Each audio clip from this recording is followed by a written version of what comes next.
Good morning, sixth grade families. How are you?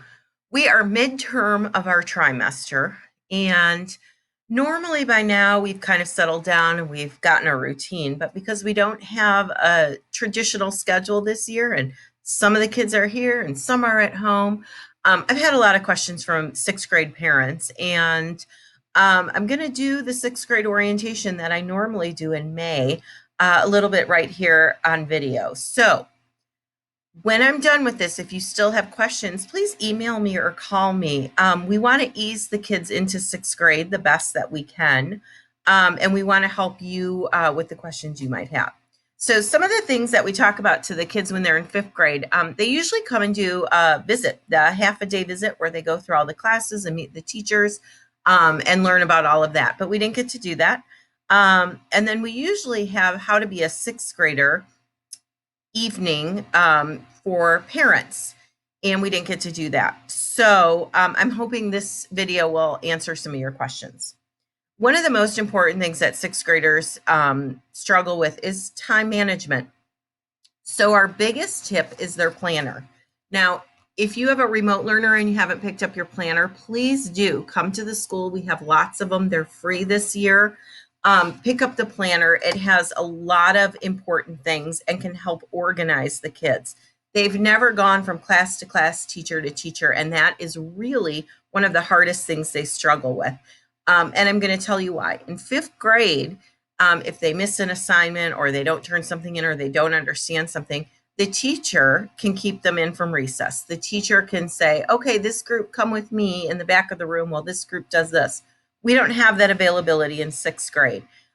They go to class and they go to the next class and they go to the next class and they go to the next class. And before you know it, it's time to go home. So they don't have that opportunity. And it's a learning curve to raise your hand in class and say, I don't get this right now. Okay. So the planner is super important. It's got all of the days of the week. And it lists all the classes on the side. And what's important this year is that they list which day is an A day and which day is a B day. Each student has a schedule with 4 classes per day. That's all we're doing with the A day and the B day schedule. 4 classes per day. They should not work ahead, and they should wait until the teacher puts those assignments out. And on A days, they should be working on A day classes and doing A day homework.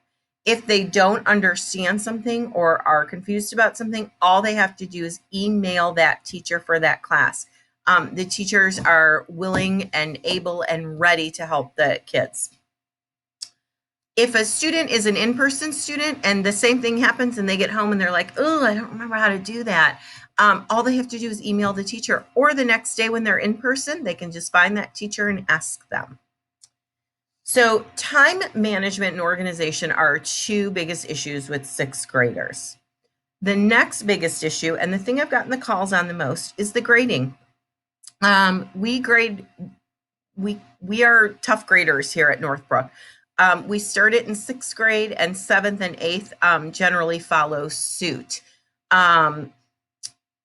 We think it's important that students are able to show what they can do independently.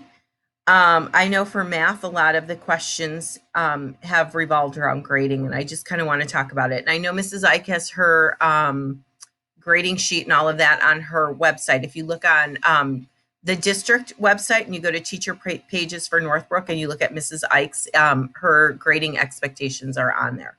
So what happens is in math, we do PODs. We do 2 types of PODs, a homework POD and an application POD. That's all the kids are graded on until they get to their assessment. They're given homework every night, 10 questions, 15 questions, 20 questions, however many the homework are. And we do not grade that. But what we do is we give them a little quiz called a homework POD that will let us know that they understand the content. And because it's such few points, if they don't do well on it, their grade's going to look bad. And if you look, it's not a lot of points altogether until they get to that assessment that adds a lot of points. We have a 70-30 grading scale. That means 70% of the students' grades is the assessment, any test they take. We know that math is hard, and we've been through this struggle year after year after year, and it's really about students adapting, and they usually do very well by this point. This year is a little bit different based on the fact that we've missed so much school at the end of fifth grade, and that we're coming in with a block schedule where they don't have the same class every day. And not everybody's here. So teachers are dealing with two sets of learners. So everything's just a little different this year. I want you to know that there's a lot of things that kids worry about that you're not worried about. And so these are things to talk about with your kids. Things like being late to class and knowing how to do things and knowing how to ask questions. And those are all the things that we work with them here on. We don't want them to be afraid of all of those things. Those are natural, normal things that happen. I am sometimes late getting to a meeting. They are going to be late getting to classes. It's understandable. We get that. That's a discussion a student should have with the teacher. I want to talk about the resources that we have for you. We have so many.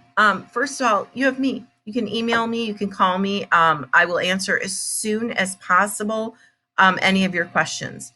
You can call our office, Mrs. Miller and Mrs. Nunez. I'm telling you, they know their stuff. They can guide you wherever you need to go.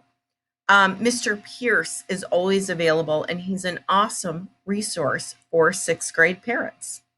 We also have two social emotional workers in the building. We have Mrs. Clark, she's our social worker, and Mrs. Gatza is our guidance counselor.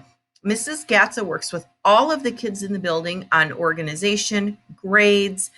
She checks in with kids all of the time. Mrs. Clark is a little bit more selective with her kids that she gets, but she's a great resource and a huge help for kids.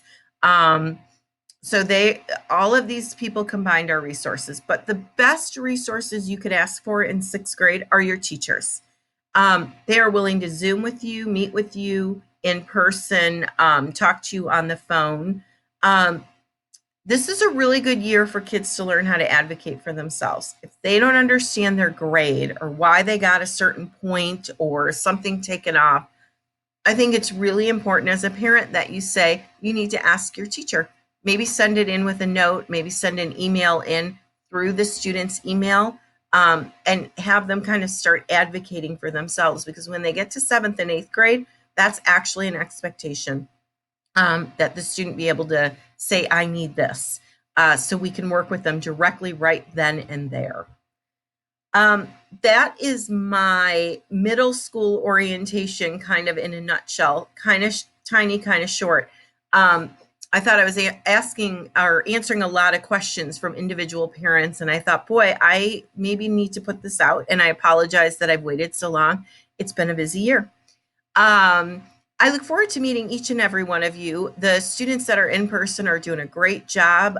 The remote kids are doing a great job. We're super proud of everyone. This is a hard transition going to sixth grade, but we're going to continue to work with them. But please keep asking questions. Thank you.